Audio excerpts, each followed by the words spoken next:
Alrighty. Now we know this meeting is being recorded. Hi, folks. I'm Adam Green. I will be leading us through an Energy 101 session today. There aren't that many of us here on the phone. We can be very informal about this. You know, I hope that you'll speak up if you've got questions, and you know, just like stop me, or feel free to use the hand raise function if you feel anxious about doing that. But feel free to just chime in if I say something that's confusing or you want to go deeper into anything.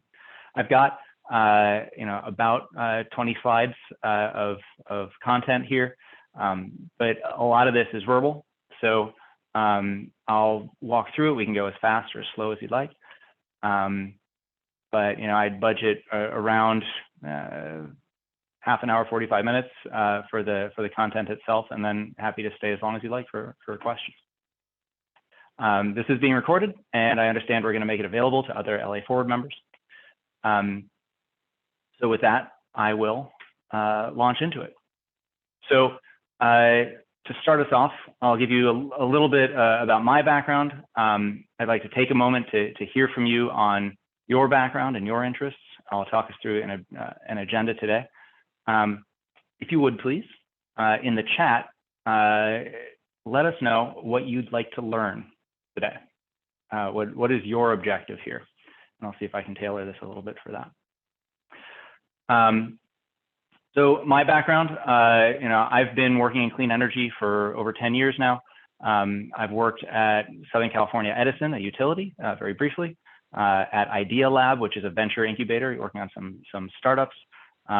I have an MBA from UCLA Anderson, which focused on sustainability, and I've worked at some you know, some larger renewable development companies. So Solar Reserve is one of them. I was there for about 8 years, developing these massive solar facilities, which is a big field of mirrors and a big 600-foot tall tower in the middle, and it focuses the light of 1,000 suns on the top of the tower. Really cool technology, very complicated, and you'll notice you don't see many of them out these days. For the last almost 3 years now, I've been working for another company that, and my job function is basically to sell battery contracts to utilities. So I work on big giant batteries now. I'm not a lawyer, and I'm not an engineer, and there's a lot that I don't know. There's probably some stuff I'm going to get wrong. And the opinions that I have, that I express here, are not the opinions of my employer. They're only my opinion. So with all those disclaimers, I will tell you what I know, and try and get you all started with an understanding here of the industry. So let's see. I'm seeing in the chat there's a question about when DWP will start offering renewable energy as an option to its clients. Right? Hi, Elise with Glendale Environmental Coalition. You're looking for 100% clean energy with Glendale. That is awesome. The regulatory environment is very complicated. You are correct.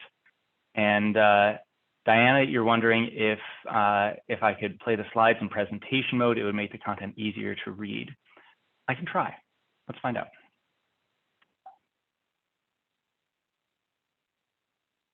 Diana, is that better?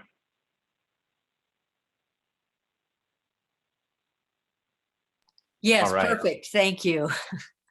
Sure thing. Happy to do it. Okay. So, and Bonnie is interested in background to better understand the LA 100 options. Great.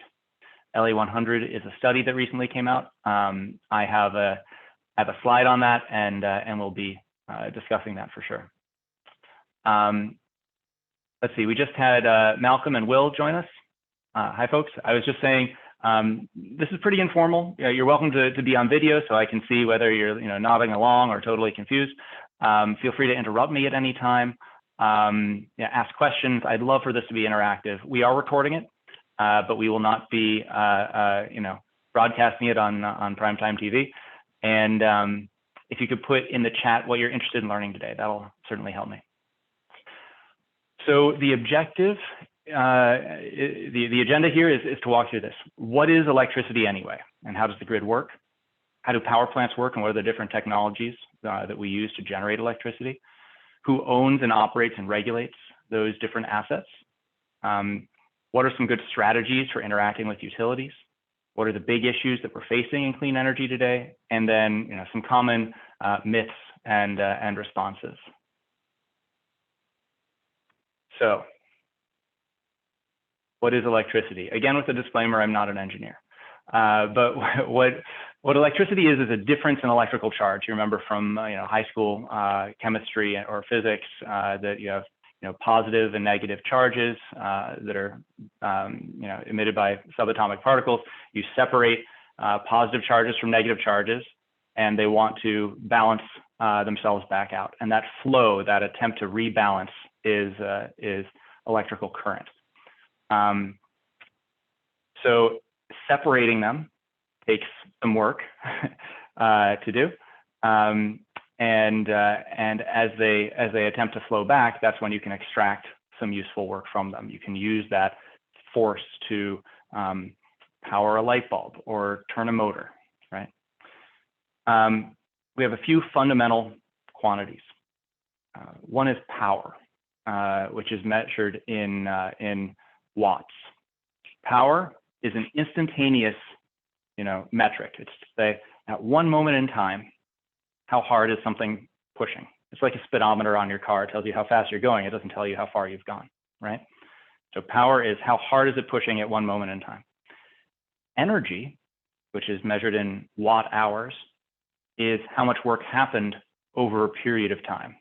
It's like distance, right? Distance you travel in a car. So your electricity bill is primarily based on the energy that you use, the energy that you consume over the course of a month. Depending on what kind of rate you're on, or it may be different between homes and businesses. Sometimes there's a component that bills you based on your power also, the maximum that you withdrew from the grid, because that maximum determines the sort of robustness of the system that is needed to support you. And then one other interesting concept is our grid functions with alternating current. So a battery, like a AA battery, is direct current. One side is positive and the other side is negative, and it's always kind of trying to flow that way. Alternating current switches back and forth and back and forth. It actually switches at 60 hertz, which means every second it switches 60 times, or it goes through 60 complete cycles. The grid operates on that alternating current, and most of your devices use that. Some of them need to convert it to direct current in order to operate. But maintaining that frequency, that 60 hertz, that constant hum, is a challenge on the grid that I'll get into in a moment. Let me pause there. Any questions with those? All right. Next question. How does the grid work? Well, the grid is a large interconnected system that connects sources of generation with sources with electrical load. By generation, I mean generally power plants.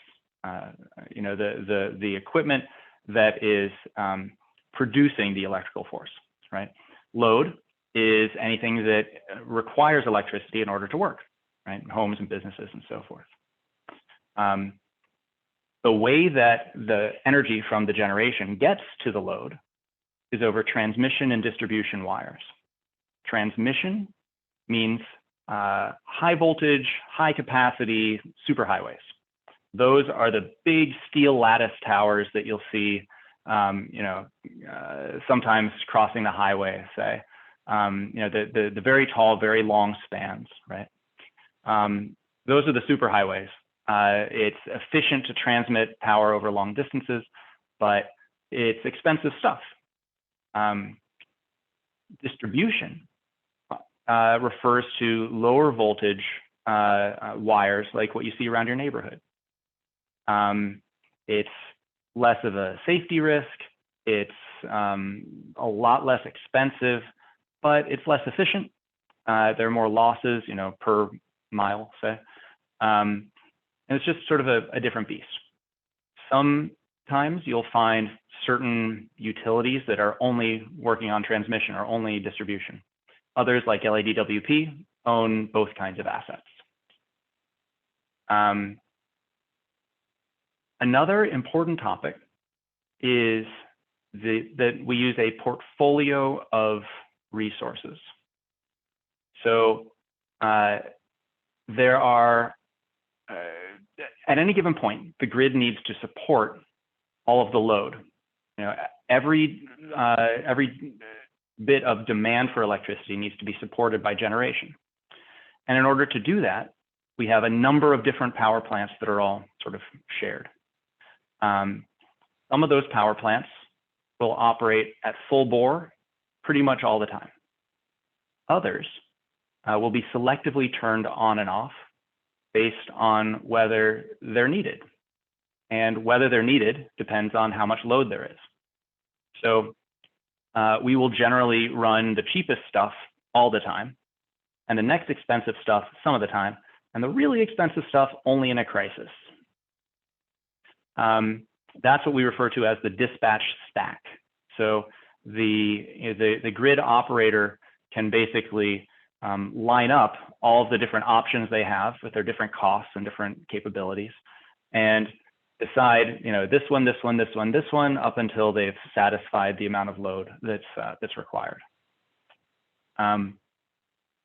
Intermittent resources like wind and solar actually challenge that framework because they can be inexpensive, but not dependable necessarily.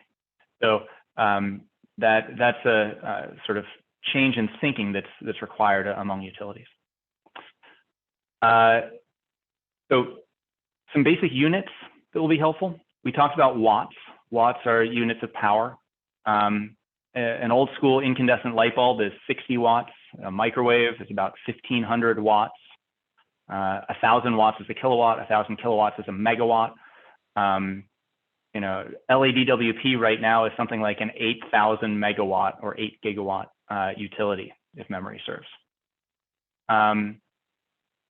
Watt hours, you usually hear about kilowatt hours. Our rate from LADWP, I forget the exact number, but it's something like 20 cents per kilowatt hour. A kilowatt hour is 1 kilowatt for 1 hour. And then volts. Volts refer to the voltage of the distribution or transmission system. Typical voltage, in an outlet at your home is 120 volts typically. The distribution lines you see around your neighborhood are more likely to be 12,000 volts or 24,000 volts. The largest high voltage transmission lines are 500 kilovolts or 500,000 volts, right? Big difference between those. And in order to get it from one voltage to another, you need big expensive equipment called transformers. Okay. Let me pause there. That's been a lot. It's like very pseudo technical. Any questions on that so far? Okay. If anyone has questions and you don't want to speak up, you're also welcome to put them in the chat and I'll see them. Bonnie, you asked, wind and solar, is it less dependable because it cannot be stored? When I said that wind and solar are less dependable, I mean that solar panels will never produce electricity at night, right? They only produce it if and to the extent that the sun is shining on them. Similarly, wind turbines never produce electricity unless the wind is blowing. And we can't control those things. We can predict them, we can forecast them, we can diversify the risk, but you can't control it. And that's what I meant by less dependable. Any electricity can be stored. And a battery doesn't know where the electricity came from. So storage is kind of an interesting classification to itself. But that dependability thing that I said, I was really talking about the natural intermittency that comes from certain renewables. Nothing is fully dependable, right? gas plants, nuclear plants, they don't run at 100%. The best numbers you'll get out of them is more like 95-ish. You still take them down for maintenance. They're big, complicated machines, and sometimes they break. So, the interconnected machine. This is my favorite concept about the electricity grid. Is that what you see here is a map of the U.S. and surrounding countries at night, and the light that you see is light from civilization, street lights and homes and businesses and so forth. And what's sort of magical to me is to think about the fact that all of those lights on the mainland are connected to each other by wires. It's actually humanity's largest interconnected machine is the electricity grid. We have hundreds of billions of dollars of infrastructure connecting every home and every business and every power plant all together. These electrical impulses travel across this grid at the speed of light, and it's constantly in balance. We are, now there are certain sort of subsets of that grid that are more closely interconnected to each other. For instance, Texas has certain boundaries with the west and the east of the US. So you can largely divide the US grid into east, west, and Texas. Texas did that so they wouldn't be subject to federal regulation. Turned out not so great for them recently. Mexico's grid is connected to the US grid, but not super tightly. Same with certain parts of Canada's grid. But the fact of the matter is that if you just think about the Western US, the entire West is synchronized at those 60 hertz. And any additional load requires additional generation in order to keep that synchronous behavior. And it's not incorrect to think that if you turn on a light bulb somewhere in California, some power plant turns up just a little tiny bit in order to match it. We're all sharing this thing all at the same time. And I just think it's this really sort of interesting kind of metaphor for humanity's shared resources, that we're actually all connected by electricity. And it's, the reason it's stable, the reason it's dependable the way it is today is because we all share in it, we all diversify it. You have all of these power plants sort of cooperating with each other and all of these loads averaging each other out. I just think it's a pretty cool state. So let's talk about how power plants work. There are a lot of different kinds of power plants, and I'll go relatively quickly through them. So a gas turbine, basically an aircraft engine. You put fuel in, it spins really fast, it sort of smashes air through there, it combusts, it goes out the other side, and the thing spins even harder. You can use fossil fuels, you can use biogas, but one way or another, it's basically an aircraft engine. You turn it on and off pretty quickly, it can ramp up and down pretty quickly, and they're usually used in, they're usually one of the more expensive, peaking resources. You generally only turn them on when load is really high. So you may hear about peaker plants or gas peakers or gas turbines. That's what this is talking about. We also have reciprocating engines. It's essentially a giant truck engine. You can use oil or diesel. You can use natural gas. These are often used in more isolated environments. They're very easy to maintain, easy to turn up and turn down, just like it's pretty easy to turn on a truck. So if a plant these days is burning oil or diesel, it'll use this. Though usually liquid petroleum doesn't play a major role in electrical systems these days. You can also run certain kinds off of natural gas. Is a diesel generator like a reciprocating engine? Yes. As far as I'm aware, diesel generators are always reciprocating engines. Think of it like a lawnmower. but on steroids. So steam turbines are sort of the old dependable technology where you boil water into high pressure, high temperature steam. It's like 700 degrees Celsius, so over 1,000 degrees steam. And you again sort of push it through this system of fan blades, and it makes that turbine spin and turn a generator. You can create that steam using coal or nuclear or oil. You can do something that's called a combined cycle plant, which uses the gas turbine, the aircraft engine, and it takes that hot air that comes out of it and uses that hot air to make the steam. So it kind of uses the same gas twice. That's a more efficient way. It's kind of the most efficient way today to generate electricity using natural gas.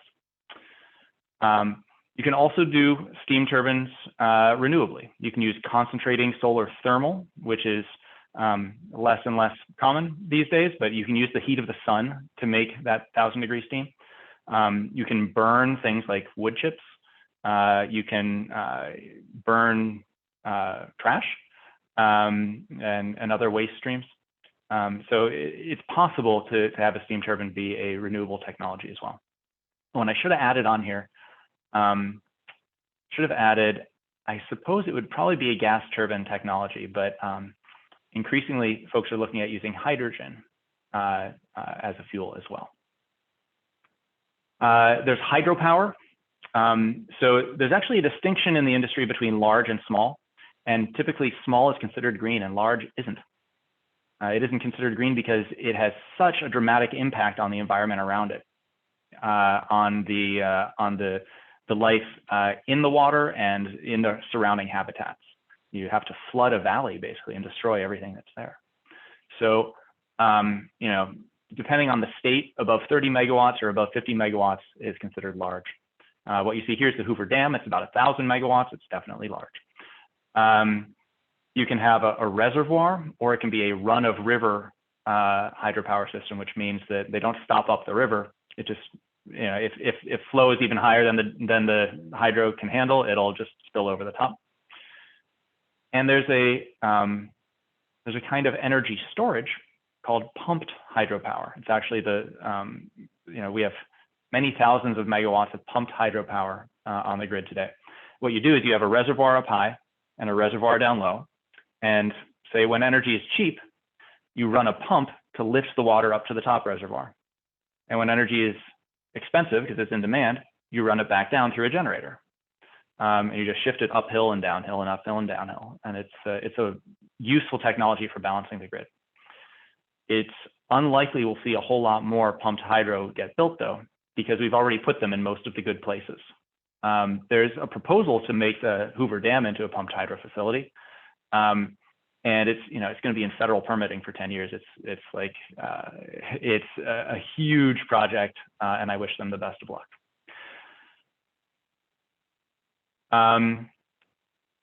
Wind power, you can have onshore or offshore. Typically, the wind is better offshore, and which is why people do it.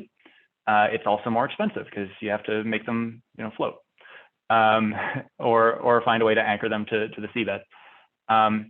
Generally, the bigger the wind turbine is, the more efficient it is because the blades sweep out a larger area. The largest wind turbines, I've heard of some that are like 12 megawatts per wind turbine, which is huge, for a single one. And a policy you may hear about is the wind production tax credit. So one subsidy that the government gives currently is to basically pay wind farms a certain dollar amount per megawatt hour that they generate.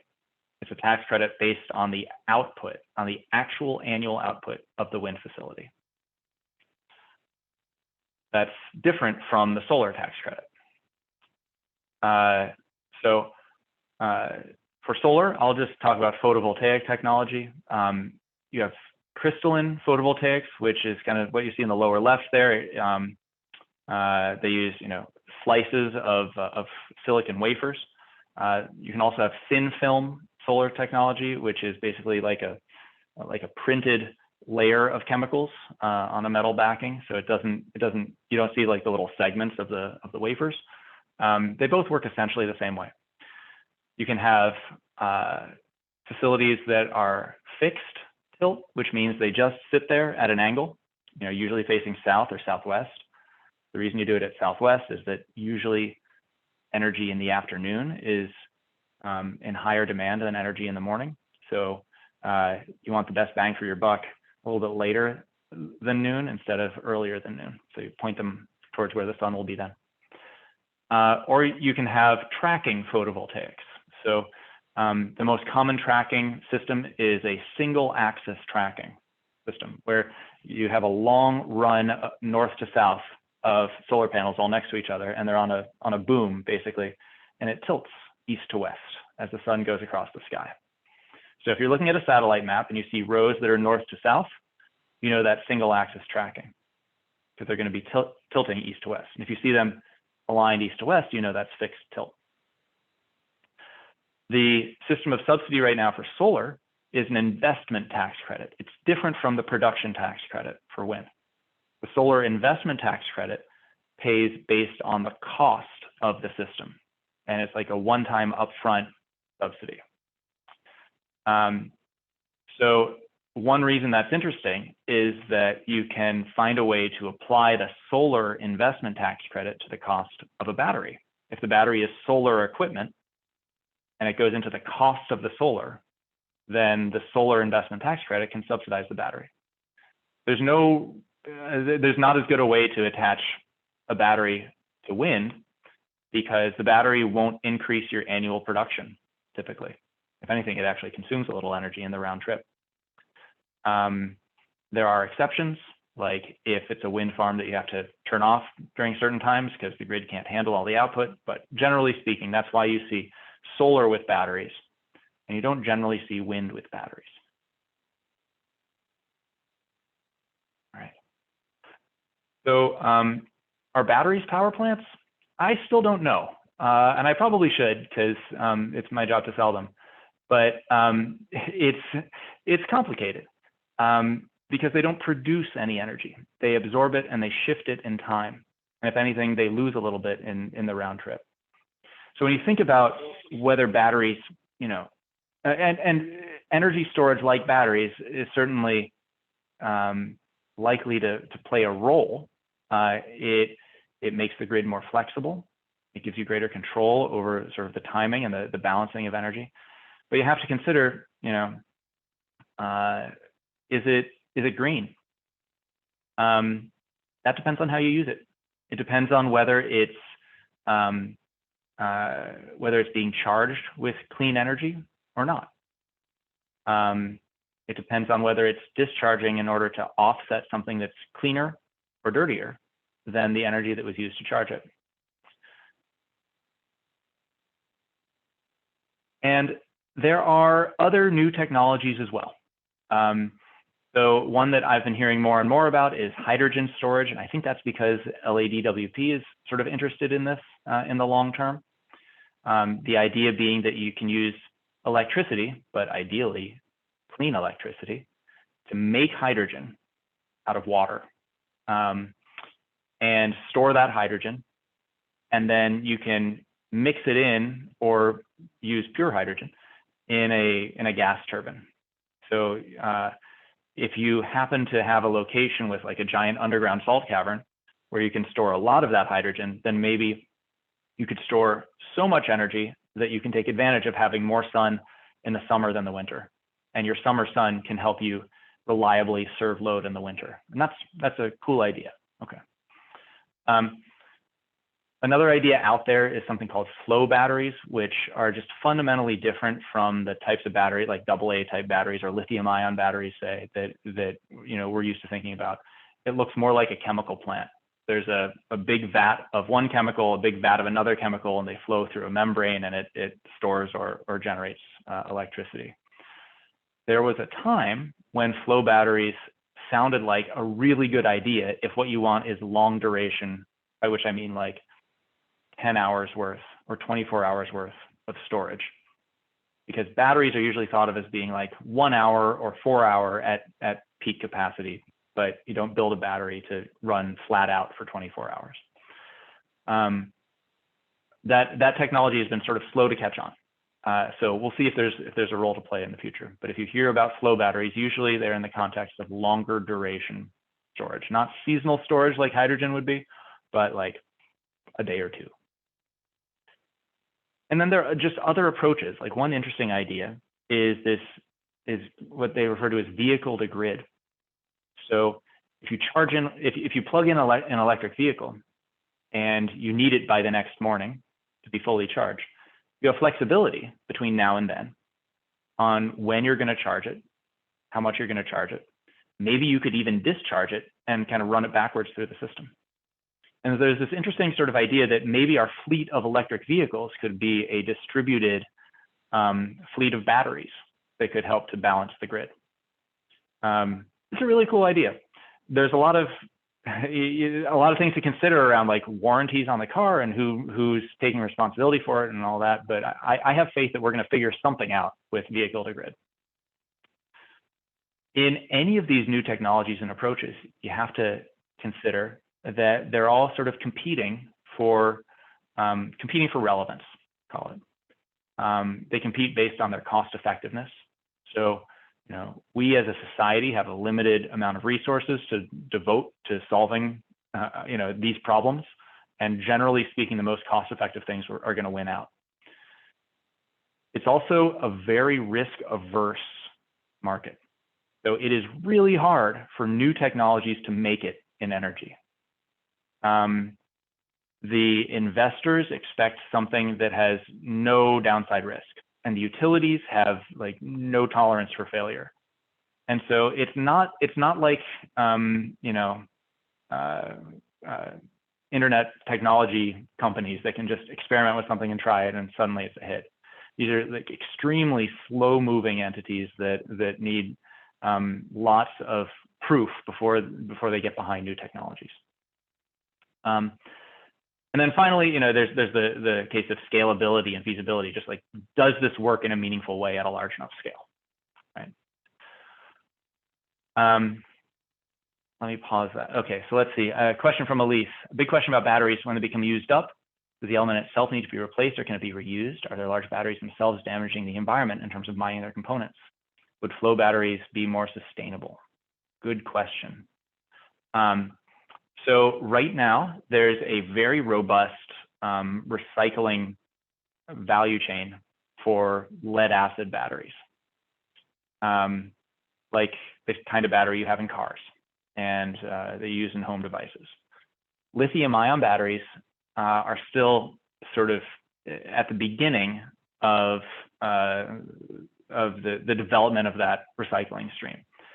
Most people in the industry fully expect there to be a robust lithium-ion recycling program eventually developed.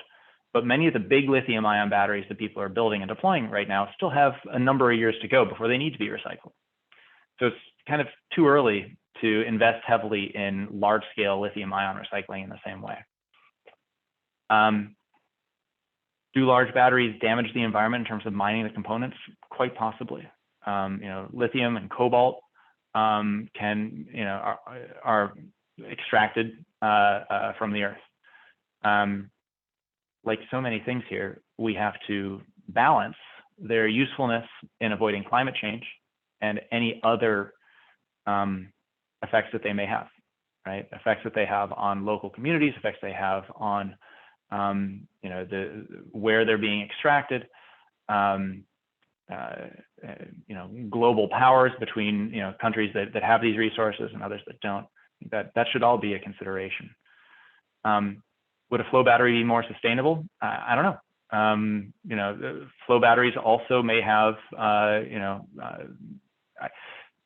the flow battery I'm most familiar with is a vanadium redox flow battery. Vanadium is also a mined metal, so I don't know per se whether one is better than the other in terms of its life cycle environmental impact. All right, so who owns power plants? Well, it's a mix. You have governments and utilities that own power plants. So some of our, well, let's see. Utilities come in sort of two different flavors. Utilities can either be corporations, or generally speaking, they are divisions of municipal governments. LADWP in Glendale are each divisions of municipal governments. So there's no company behind them. It's a service by the city. Southern California Edison is a corporation. Edison International is a publicly traded company. They have different levels of regulation and oversight too. DWP is overseen by a board that's appointed by the governor, or sorry, by the mayor, excuse me, and the city council, basically sets their regulations. Southern California Edison is overseen by a few different agencies, including the California Energy Commission, South Coast Air Quality Management District, the Public Utilities Commission. Most states have, one, California has many state level commissions that regulate what we call investor-owned utilities, which are the companies. In both cases, sometimes they own their own power plants. Sometimes government takes an additional role, particularly if it's an asset like dams that are owned by the federal government, Western Area Power Administration and Bonneville Power Authority. Many of these big rivers in the West have dams that generate electricity and also support agriculture around them by having predictable water flow, and sort of a federal thing. You also have power plants that are owned by independent power producers, which are companies, energy companies that enter into contracts with utilities typically. I work for an independent power producer. And then a growing trend is distributed generation that's actually owned by consumers. So oftentimes solar on a rooftop is owned by that household. You can also have distributed generation in the form of diesel generators at factories or refineries or other large commercial or industrial users. Let me pause there. Any questions on ownership? Okay. We got a question. Instead of turning off wind turbines when their energy is not needed, could you simply redirect the energy into converting water to hydrogen? It could function as an overflow valve. That's a good idea. It is relatively rare that we produce more energy than is needed, or have the capacity to produce more energy than is needed.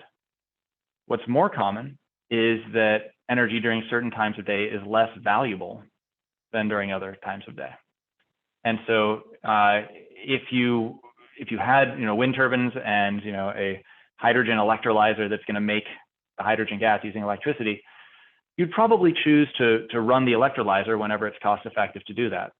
And you'd probably choose to run the wind turbine as much as you can whenever you can, because it doesn't cost you, your unit cost is zero. You have no fuel costs, you have no ongoing cost. You just want to build it once and let it run. So it's sort of a truism in energy storage that you're usually better off dedicating storage to the needs of the grid rather than to one specific source of intermittency, like a solar generator or a wind generator. There are exceptions to that, like when you have to do it for tax credit reasons, but generally speaking, you want the storage to manage what's going on with the grid overall. But this idea that storage, one use for storage is to handle excess generation, it's totally true. It just happens that the primary uses tend to be making power generation more useful or more valuable. So let's talk a little bit about utilities. And this is a generalization. You know, you have individuals, you have people who work at utilities, and you know, they're different people within every organization. So, you know, I'm not trying to speak about any one particular utility here. But what I've learned from working and at one and selling to them is that there's really a focus on reliability. That they feel, people often feel personally responsible, but the utility organization itself is responsible to never fail, never let a blackout happen, because it's catastrophic when it does. If it happens during an extreme weather event, people may die. You know, our society needs electricity without interruption in order to function. And if there's a major blackout, a lot of people at the utility lose their jobs. There are, you know, fines, there are commissions, you know, it's a huge deal when the system fails. So there's really no tolerance for failure. There's also a focus on safety. They're usually very safety conscious, very conservative organizations. If you ever see a utility person climbing up a pole to work on the utility lines, just recognize that utility linemen, as they're called, have extremely dangerous jobs, kind of on par with firefighters. Like, these are cultures that really value safety. It's generally very, sort of, for the people involved, very stable work on a complex subject. You'll find a lot of engineers, you know, typically relying very heavily on facts. They're also typically a regulated monopoly, which means that they're allowed to be the only electricity provider in the area. The government says, yes, you can do this, and no one else can do it. In exchange, we are going to oversee everything that you do and approve any contract that you enter into and tell you what targets you need to hit. And the government will say, you know, what prices they can charge to customers. That's what it means by a regulated monopoly.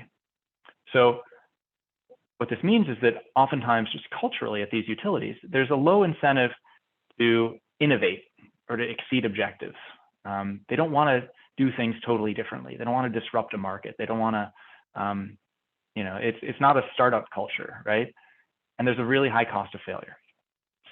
And so as we as advocates think about how to structure our message to them, it's really worth thinking about setting the rule structures and the targets for them.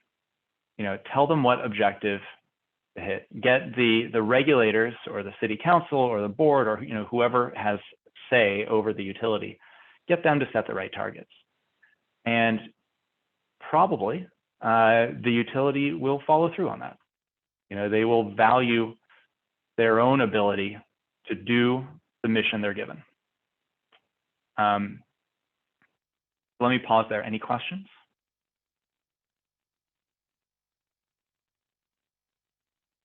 All right. I do have a question.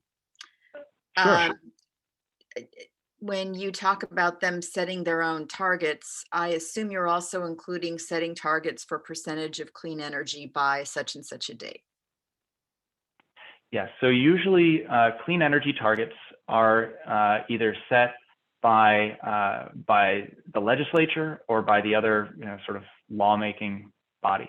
So our investor-owned utilities, by and large, have targets that are set by the legislature, and enacted by their regulatory commission. LADWP has targets that are set by the city council. The utility itself will likely be responsible for figuring out the best way to get to the target. But the target itself is going to be set by policy.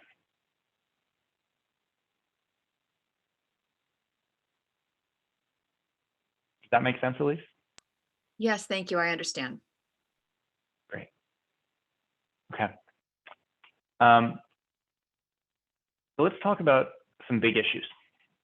One big issue is the resource portfolio. So here on the screen, I've got a screenshot of one of the graphs produced by the LA100 study, which I'll get into in a bit. But what I found remarkable about it, as it walked through the what the study predicted the most cost-effective bundle of resources would be to get us to certain goals and certain timelines, is how many different things, like look at how many colors there are on this graph. That's how many different resources contribute to this. It's not a one-size-fits-all, one solution kind of problem. It's a mix, right? And kind of like the comment I made earlier about the dispatch stack. Electricity is most cost effectively provided from this portfolio, from this type of portfolio approach, where you have different types of resources that contribute different things. So solar may be available during the daytime and is at a relatively low cost. Hydrogen-based storage is probably at a higher cost, but is reliably available during those hours when the sun isn't shining, right? You have geothermal energy that, generally a geothermal plant, you run it flat out all the time, except when it's down for maintenance. And this combination of resources, dispatched and set into motion deliberately during certain times based on what's necessary at those times. That's the best way to get there. It's not, everything should be solar and batteries. It's not that simple. We're better off with this portfolio approach. Another big issue that we may hear about at some point is what's called the duck curve. What you see here is a graph of the net load as modeled on a certain day, March 31st. And this is sort of a famous graph in California energy. It's actually a little dated by now. And they were predicting, so look at the blue line is 2013 actual, and the gray line is 2012 actual. That's the load on the entire system. So around 20,000 megawatts for the California system on this day. And what you see is in 2014 and 15 and 16 and 17, sort of hollowing out in the middle of the day. And the reason that's happening is that they're projecting more and more, they were projecting more and more deployment of solar generation in the middle of the day. And the interesting effect here is that you can see how solar is reducing the need for energy in the middle of the day, but doing absolutely nothing for the peak demand of the system. And you build the electrical system based on its peak requirements. This is a system that can never fail. So you're going to have the same wires and the same peaking plants, no matter how much solar you put in, no matter how deep the belly of the duck gets during the middle of the day.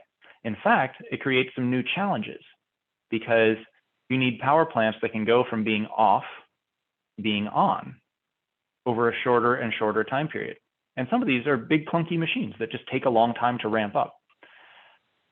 And so the duck curve was just sort of the shorthand for saying, look, solar on its own is useful, but it's only one piece of the puzzle because it relies on the sun and it has some unintended consequences. And I think that illustrates why, as beneficial as it is, it can't be the only solution. What you can actually see, so these are downloaded from the California Independent System Operator, ISO, website. Did this for a presentation a couple of years ago. But actual daily data, and this is publicly available information. You can see this is the supply trend. So it shows you the green line is renewables coming up in the middle of the day, and then back down. And that's by and large because of solar. And the other things like natural gas dipping down correspondingly. Down below, another day, totally different shape, right? This is this is a February day versus an October day. Depending on how the wind is blowing and how the sun is shining, you can have totally different performance. There's a lot of cool information out there on, instantaneously how much solar or wind or other renewables do we have in California. And I encourage people to take a look. But you'll see this kind of daily cycling where the belly of the duck gets hollowed out by the solar energy. That's one reason why, if I have to plug in my electric car, I like doing it mid-morning on a cool spring day, because that's when I've usually found that the electricity supply is greenest. Another major issue is this sort of debate between distributed generation and centralized, central power plant generation. Generally speaking, a centralized power plant, whether it's a 200 megawatt wind farm or a 100 megawatt solar facility out in the desert, or a gas plant, coastal gas plant like the ones we're trying to shut down. Those are usually, the larger plants are usually lower cost. Distributed resources like solar panels on homes confer some additional local benefits like local jobs, despite higher costs. And there's this kind of tension between, well, which one do we lean on more? Another aspect of this is that rooftop solar has a policy right now called net metering. Net metering means the megawatt hours that you generate from your solar count against the megawatt hours that, or it's really kilowatt hours is how they meter it, kilowatt hours that you purchase from the utility on a monthly basis. Even if during certain hours of the day, you're producing more than you're consuming. So it lets you sort of feed back into the grid, which is good and helpful. The kind of problem with it is that it gives you full credit for that. So in theory, if you consume 100 kilowatt hours and you generate 100 kilowatt hours, your bill can be 0 or close to it, even though you still use the grid every night and you depend on it. And if there's a day when the sun doesn't shine, or a week where your consumption is more than your generation, you're still depending on it. So that's a helpful policy that's really led to, it's assigned a lot of value to rooftop solar, right? And it's helped rooftop solar get started, but it also means that there's a kind of unsustainable subsidy where those plants are, or those rooftop solar assets are earning more than they're really worth to society. If everybody did that, we'd pay nothing for our energy and we'd have no resources generating at night. So it's just sort of an interesting example of something that's gonna have to change. Quick time check here. All right, I know we're getting on close to an hour. I have some common myths and responses. Before I dive into those, let me check in. Any burning questions? I got a question, Adam. And I'm sure there's more than one reason for this, but it seems like rooftop solar has been is sort of the big push for people doing renewables in terms of their own homes, whereas wind farms and wind turbines are seen as something that's like a large scale plant. But seeing like the duck curve and seeing that like, okay, you can't generate energy from solar at night.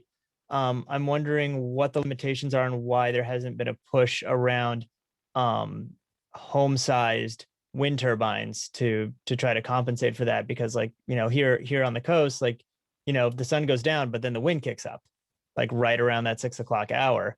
Like I'm sure there's probably 20 different reasons why that hasn't happened, but I was curious as to why like you just don't see that very often. Yeah. It's really because larger wind turbines are so much more cost effective than small ones. And And they make home scale wind turbines. You can get something that'll sit in your backyard. It just won't do very much. There are companies that have made like these building integrated things that go on the corners of skyscrapers where you get sort of this wind tunnel effect, and that's kind of cool, but it doesn't add up to a lot. The wind facilities that are really effective are ones that are out in a sort of clear open field where they have a nice clean sort of laminar flow of air over the earth. They don't get sort of wake effects. They're not buffeted around. It's just awfully hard to make it pencil. And that's why it doesn't happen. Oh, thank you. That's very clear. Sure. Any other questions? All right. Well, recognizing that we're at time, if anyone needs to drop off, I won't be offended. But I wrote out some myths and responses, and I'll walk us through it. One common myth we face is that you can't go to 100% renewables because solar only shines during the day. Okay. We've already talked about this a bit today, but like there are other renewable technologies that are part of the solution, right? You can have hydropower and biomass and geothermal and all sorts of things that work at night and work reliably. It's also the case that solar will become more and more useful as we develop ways to influence when people demand electricity. Right now, there's no good way for me to know that I shouldn't turn on my dishwasher now, and instead I should wait 2 hours. Maybe in the future there will be. Maybe as part of our transition to a system that needs to be responsive to nature, we'll develop the pricing signals that'll allow people to be more responsive. You see a little bit of that, like with smart timing on charging an electric vehicle, but we have a long way to go. And once we do that, that's going to open the door for even more value to be created by naturally intermittent sources like solar. Another myth, something we're facing today, is this idea that renewables cause power failures. They recently had this outage in Texas,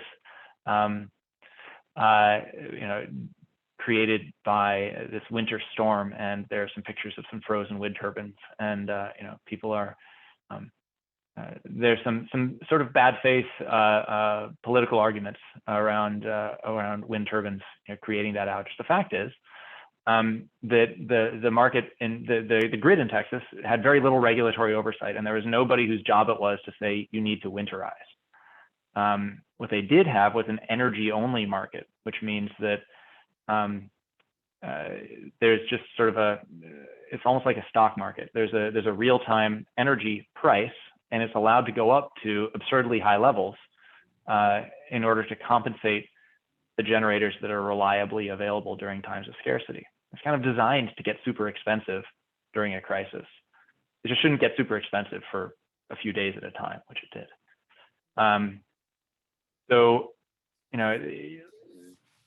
Trade publications I've read looking back at the data show very clearly that actually the outages from nuclear and from gas are much larger than the outages from the wind facilities, from some wind facilities that were unable to produce at that time. And that all of those resources would have generated just fine during a winter storm if they would invest in the proper winterization. There's a wind turbine in Antarctica. So surely we can get one to work in Texas. You just need to buy the right equipment. There's a myth that renewable energy is more expensive than gas and coal. That's decreasingly, thank you, Diana. That's decreasingly the case. So I'm seeing in the market, solar and wind are more and more sort of just out competing gas and coal on price alone. Another common myth is that electrifying other sectors, like what we need to do to electrify transportation or electrify buildings, meaning transition them from burning gas for heat, say, to using electricity, will make the transition to renewables harder. That could be true, but kind of like the point about increasing the value from solar, as we increasingly develop these abilities to influence when electricity is demanded, it's actually much more feasible. So this challenge is really just identifying that there's a gap in communication between when energy is available and when people have the discretion to use it. Some folks believe that if we put solar on every roof and batteries in every home, we'd solve the problem. This one, math is very helpful. There aren't enough suitable roofs in places like LA to do that. And it's also the case that roofs are not equitably distributed in society. There are people who rent. There are people who don't have roofs. There are, a lot of the wide open roof spaces are owned by large corporations. And basically, any expert in power systems agrees that we don't want, like I said, just one type of resource, just rooftop solar, just batteries. Let's have an all of the above approach, and that's going to get us to the solution in the most cost-effective way. And then finally, I talked about this a little bit in the culture of utilities, but the big energy companies and utilities are opposed to renewable energy. There are plenty of big utilities that are very much pro-renewables. And I know people who work at them who are personally pro-renewables. And in general, like I said before, really the objective here is to give them a target, and they will faithfully execute on that target. Flip side of that coin is there are oil and gas and coal companies that are much less likely to be pro-renewables. And even if they have divisions whose job it is to invest in renewable technologies, I think it's worth keeping in mind that, like, if most of your income as a company comes from selling gas, you probably want to continue selling gas. So one last thing is our LA 100 study. So there's a study that was just released on Wednesday, I think it was, Wednesday or Thursday. It's a study by LADWP and the National Renewable Energy Laboratory. It's a federally funded research lab. It's a study on potential pathways to 100% clean energy for LA. It includes the costs and technologies and timing and the impact on communities. I highly recommend people read, at the very least, the 10-page summary of the findings. If you're feeling ambitious, read the 67-page executive summary. If you want extra credit, read the 1,000-page document behind it. Good luck. It doesn't specify a pathway to get, like a specific recommendation on how to get to 100% renewables. It's actually the job of the city council and the board of DWP. And that's kind of where we come in, is to say, okay, look, you invested all this time and effort in the study. It shows you how to do it. Let's agree it's feasible, and let's do it. And let's do the one that transitions us sooner and has the most just transition for communities who are impacted by climate change. What the study does say is that 100% renewables is achievable, that we need intentional policies if what we want is equity, that it doesn't have a meaningful impact on LA's economy to do this. It's not going to, tank our city. And what's really interesting to me is that, like, we can get to up to 99% by 2030 with no regrets options, meaning it's obviously the right move. It's the last step to get all the way to 100% that's the most contentious. So to me, that means A, let's figure out the best way to get to 100%. But B, let's also make sure that the perfect isn't the enemy of the good. Like, let's ensure that at the very least, we have a way to get most of the way there soonest. What is the last step? Elise asks. By the last step, I mean the technologies you need to put in place and the assets you need to build and the policies you need in order to go from having 95% renewables to 100% renewables, which usually means finding some way to address the most problematic circumstances. What happens when you have 3 cloudy days in a row and the wind wasn't blowing, but it's hot, and so people are using their air conditioning? It's sort of the corner case there, the most difficult challenge to face. Those tend to be where fossil fuel assets linger because they don't depend on the weather as much. Elizabeth asked, if LA can model this and make it happen, can it be employed at scale across the country and across the world? It's doable. It is. I don't think it's possible to have an LA 100 style analysis for every community in any reasonable amount of time. Like, you know, the PhDs and supercomputers that were needed to do this thing, and graphic designers to make it understandable and so forth, is probably more than what we're going to do elsewhere. But I think that you know, California will follow LA's lead, and other states will follow California's lead.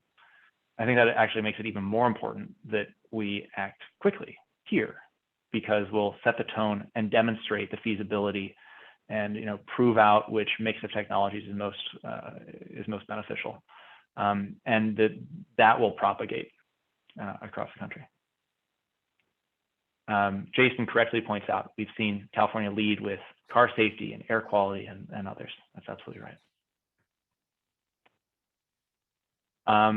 I have shamelessly stolen all sorts of images from the LA 100 study, and here's another one of them. Any questions?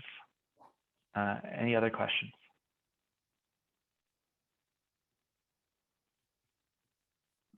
All right. Hearing none. If